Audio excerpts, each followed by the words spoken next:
Hello and welcome to Sri Raj IAS. My name is Shashank Roy, and as usual, we are here with the new GS Paper 2 topic, West Asia Turmoil and America's Role. We are going to talk about everything what is happening in West Asia. What is the stand of United States of America? What is the stand of Iran? And what is the role being played by Arab countries and European nations to stop this war? So let's talk about today's. So this article has been taken from today's The Hindu newspaper. So today is 2nd of March 2026, and this is a part of editorial written by Kabir Taneja. So what this article is all about, that what's going on in West Asia, right? What's going on in West Asia? So let me make you understand with the diagram. On 28th of February, on 28th of February, USA and Israel combined, US plus Israel combined, attacked Iran. Attacked Iran. Now, what was the objective of attacking Iran? Let's understand on another page. So, the objective of attacking Iran was multi-pronged: dismantling dismantling nuclear infrastructure of Iran, toppling supreme leader, controlling Iranian oil, though it was not said publicly, and installing a puppet regime installing a puppet regime in Iran, which should be pro USA. But 33 days of war, 33 days of war, and there is no end in the sight. There is no end in the sight. Now, all the objective of USA got failed miserably. Let me explain you.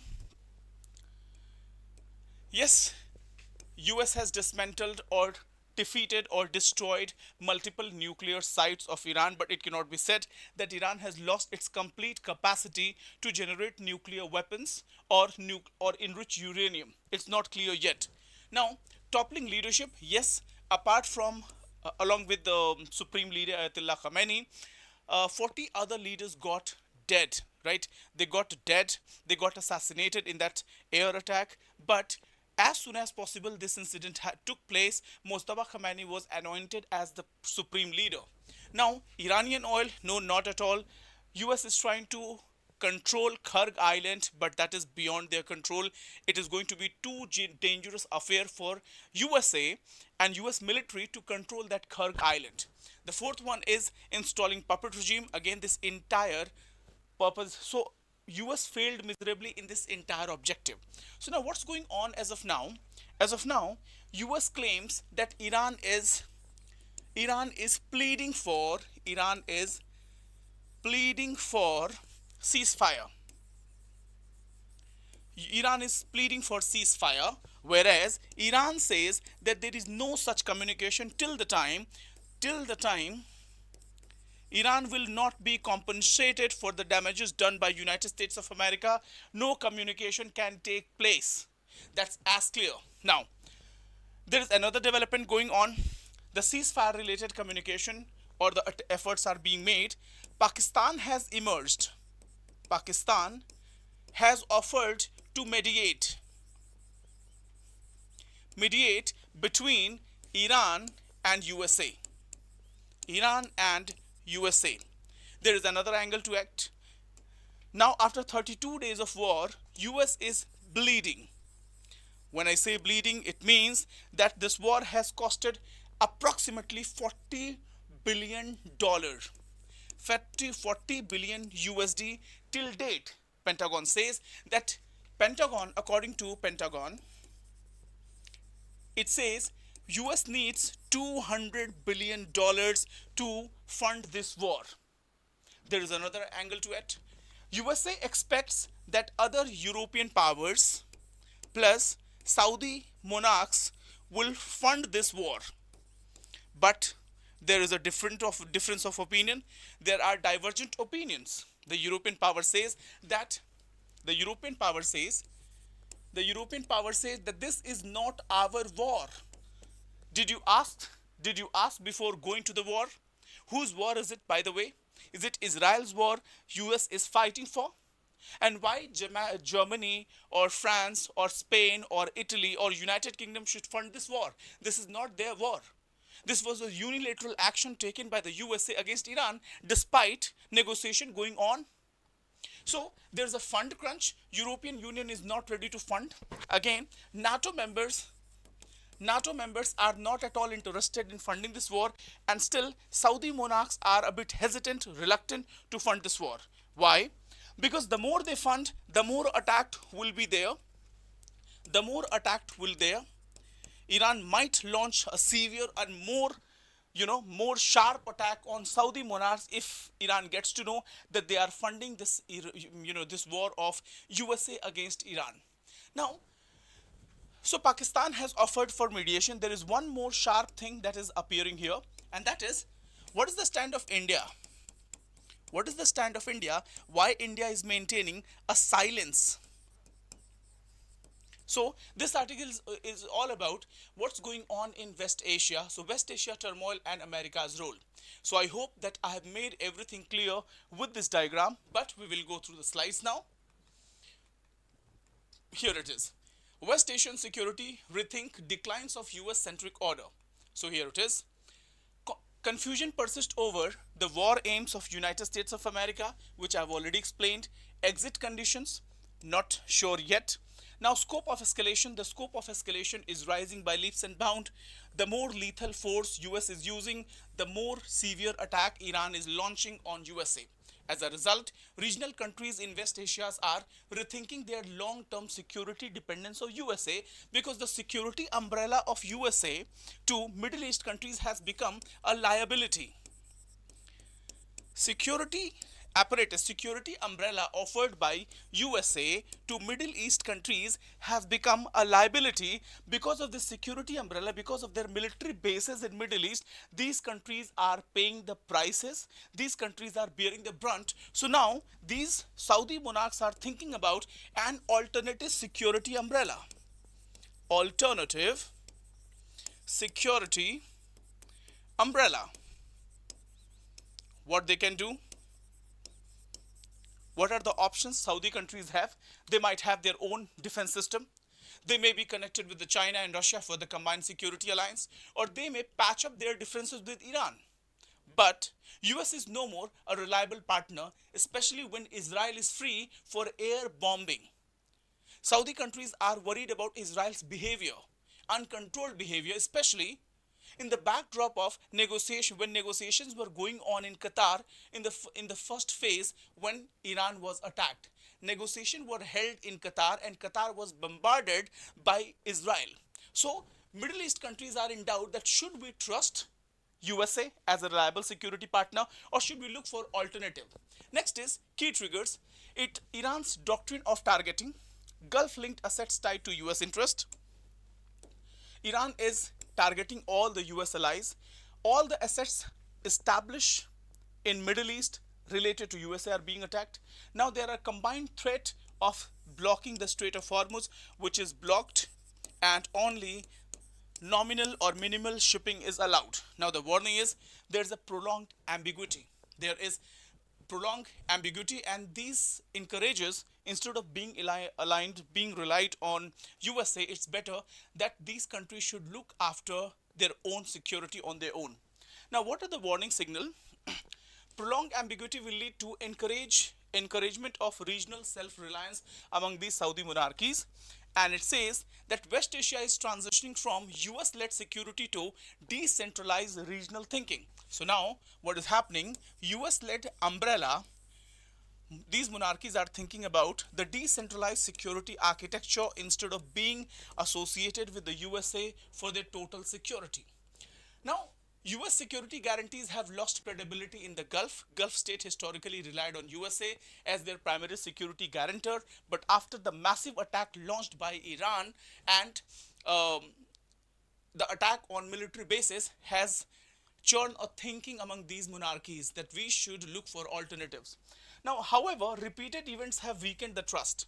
In 2019, Houthis attacked Saudi facilities with drones, continued Iranian proxy aggression with the help of uh, axis of resistance, and current conflict escalation.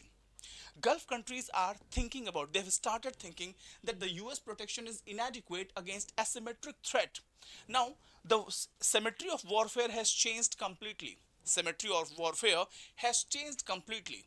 The era of big weapon system or the warship or the nuclear weapons or the missile system such as THAAD or S-400 missile defense system has gone. Now, the era of cost effective tool has arrived. Cost effective AI supported AI enabled tools are ruling the day. Look at Iran, look at Ukraine. These countries are smaller in comparison of Russia and USA, but if you look at their capability, the capability they have developed in the past 3 4 years with regards to weapon systems and arms and ammunition, you'll be shocked and surprised. So the entire paradigm related to weapon system is changing. So here it is, Gulf perception, US protection is inadequate against asymmetric threats. Now additional concern that US may shift burden and asking Gulf to fund conflicts. So this is one more worry that every time US is going for a war, it may or it may not be related to Gulf countries, but they may be forced to pay or fund the conflict. Now, warning signal, security alliance is becoming a transactional and no more strategic. It is becoming transactional and it is no more strategic. And Donald Trump is a master of transaction. So the bullseye says declining trust is pushing Gulf state towards strategic diversification instead of being dependent on one particular country. They will try to diversify their weapon system or their security system the way India does. Now, regional powers are building alternative security arrangement in response to US flip-flop behavior, especially under Donald Trump. The Gulf countries have started looking for alternative arrangement. Now, these countries are strengthening intra-regional cooperation and exploring non-US security framework. What is that? Saudi Iran rapprochement. What these countries are doing, they are trying to do a patch up. Saudi Iran rapprochement with the mediation of China, Gulf Cooperation Council coordination, and decline of intra-Gulf conflicts such as Qatar blockade phased ended, Saudi Arabia blocked Qatar or imposed sanction on Qatar. But now these countries have realized that if we keep on fighting within amongst ourselves, we won't be able to handle any issue and it will be damaging for ourselves. So that's why there's a Saudi Iran rapprochement brokered by China. Gulf Cooperation Council is coordinating more amicable solutions and decline of intra-Gulf conflict. Now, the new arrangements are more rooted in regional plus Islamic cooperation. However, institutional weakness persists. Arab League, which is a group of 22 nations from West Asia and Africa, but there is a lack of coordination between Arab League. Now, warning signal, cooperation without a strong institution will lead to fragile systems. So what Middle East needs, that institutions like Gulf Cooperation Council or the Arab League, they need refinement more refinement. Otherwise it will lead to fragile system, it will lead to lack of coherence, and it will lead to frictions between the members. Now, West Asia is moving toward hybrid security architecture, means cooperation and hedging, instead of being dependent on sole security provider. Now, what role Pakistan is playing? Pakistan needs visibility. Pakistan is in the process of making a change. Pakistan is looking for a makeover because Pakistan as a country has a negative identity. A country which housed Osama bin Laden, a country which is known for military dictatorship under democratic institutions, a country which is known for relying on US doles or loans from World Bank or IMF. So this time Pakistan has got this great opportunity to increase its visibility because there are two positive things about Pakistan. Pakistan is the only nuclear country, nuclear state in the world which is nuclear as well as the Islamic nation. But Pakistan, despite being an Islamic nation and nuclear power, has not got the prestige or the position that it requests or it looks for. So this is a great opportunity. Now Pakistan is shifting to opening a space for middle power like Pakistan to re-enter regional politics. So Pakistan is making inroads into regional politics in the garb of mediation. Pakistan's strategy: Pakistan wants to position itself as a mediator between US and Iran. What is the intention of Pakistan? Geographic proximity to Iran. It shares 900 kilometers boundary with Iran, and it also has substantial population of 20% Shia population in Pakistan. So Islamic identity, apart from the geographical proximity, makes it a suitable candidate for mediation. Diplomatic moves: Pakistan recently hosted Turkey, Saudi Arabia, and Egypt and attempted to build a regional consortium to resolve this issue. But what is the hidden intent or the real intent of Pakistan? Reorient from economic weakness to geopolitical relevance. As of now, Pakistan is known as unstable or unstable economy which survives only on the US doles and IMF loans. Now they want to refurbish their image. They want to capitalize on their Islamic identity. Apart from that, a nuclear powered state. Nuclear powered state. Recently, Saudi Arabia signed a strategic partnership with Pakistan. So this is what Pakistan is trying to do, and there is nothing wrong with it. This is it. The future of West Asia depends on inclusive and balanced security architecture. So what is the emerging? The emerging system faces fundamental question. There are a few questions that we need to consider. Can security exist without including Iran? Can these countries make a security architecture without including Iran or excluding Iran? Excluding Iran? Can Gulf states act collectively despite internal division? And if there are internal division, what are the organization, reliable institutions who can play the role of mediation? Will external power like US retain influence after this West Asian war? So these are some of the questions that we need to ponder over. Now there is a growing trend, and that is countries adopting hedging strategies, not relying solely on USA, looking for alternative security arrangements. Now the question is, countries like India, which is a major energy importer, becoming a key stakeholder, but India is no more visible in this entire affair. So this is it in this article. I hope that you may have got a good insight about West Asian churn that is going on. Now here is the mind map: West Asia reset, post-US order, trust deficit, regional reset, power vacuum entry, and inclusive security. And if you want this PDF to be given to you, please let me know in the comment section. I will upload this PDF on Google Drive and I will share the link with you.